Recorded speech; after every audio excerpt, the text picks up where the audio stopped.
Hi everyone, my name is Siti Nur Izzati binti Muhammad Sofi, and today I will present to you a video about sociolegal perspective in sustainability of smart homes. So, what is smart homes?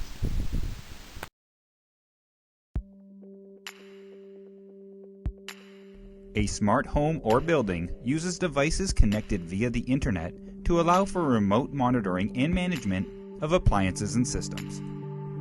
Smart home technology, also known as home automation, provides homeowners with added security, convenience, and energy efficiency.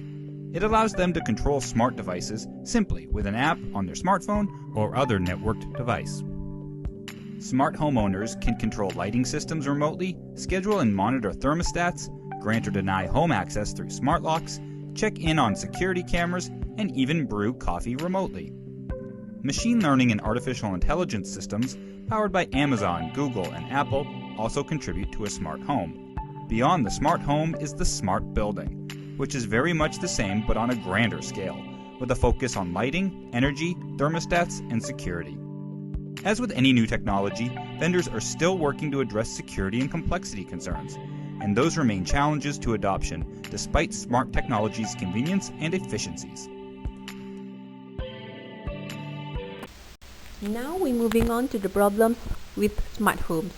So unfortunately, problem with smart homes and IoT, Internet of Things, including privacy threats, as well as insecure and unstable systems, has been raised by the technology analysts.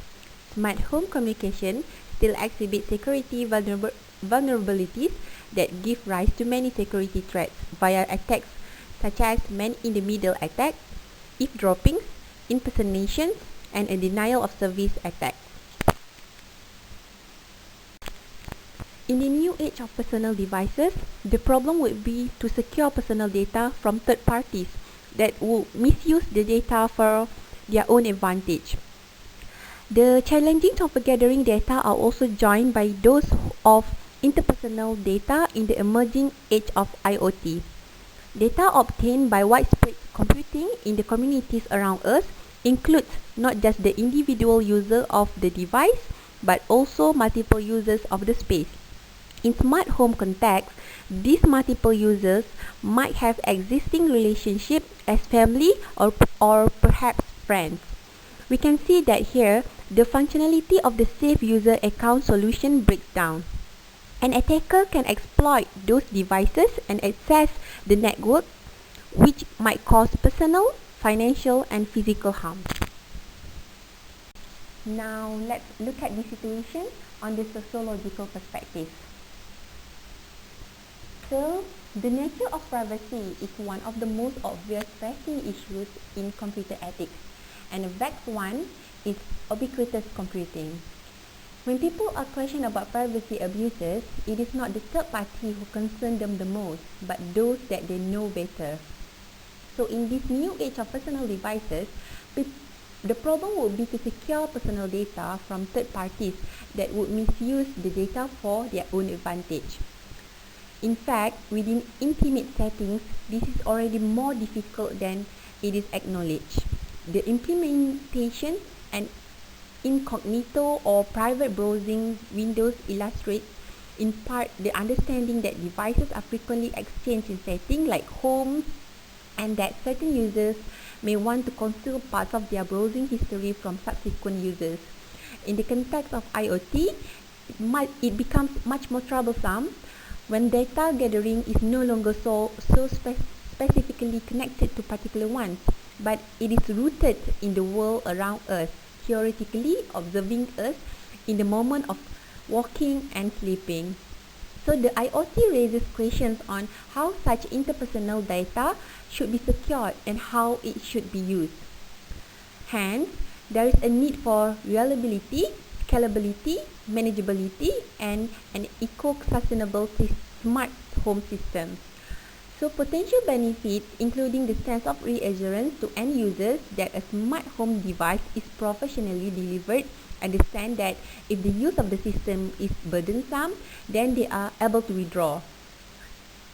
So the possible risks that should be protected against include allowing end users the power to track others without adequate adequate consent inside smart homes. This empowerment, if the information they do not understand is given to end users, and harmful effects on end users if access to the data about themselves is provided without clarification and assistance. So, from the legal perspective, data protection law provides rights for individuals over their own data but deal less effectively with group or collective rights. This focuses on the role of law in influencing the future design of technology through principles such as privacy of design. Not just the human rights law has long recognized a right to private a family life, and any restriction of privacy must be fair and reasonable, necessary and justified, demonstrating the importance of maintaining the home protected from external intrusion into privacy. The study is restricted to the law of the European Union on the basis that, as the most proactive regulator in this region, the EU illustrates more broadly the issues facing technology designers and society. The EU data protection laws exempt data processing carried out by individuals during purely household or personal activities, meaning they are not classified as data controllers with the responsibilities that come with it. In a view of emphasis on regulation by technology design in EU's General Data Protection Regulation (GDPR), the manner in which legal requirements are integrated into technology needs to be taken into consideration in the context of the application and needs of consumers, especially at home. As one of the Sustainability Development Goals developed by United Nations, SDG 11 makes cities and human settlements inclusive, safe and sustainable. Thus, it is important to have awareness on security issues. Privacy can be seen as the contextual integrity of information, where harms occur if the information moves outside what individuals expect to unanticipated channels of sharing. Consequently, within the home, to consider whether the application can result in good or poor, they need to be planned with an understanding of the expectations and users relevant to the practices involved in the data. Therefore, trying to achieve for sustained development and environment ultimately involves a socio-legal framework that considering the diverse social and legal dimensions overlapping also at stake in the provision of sustainability. That's all from me. Thank you for watching.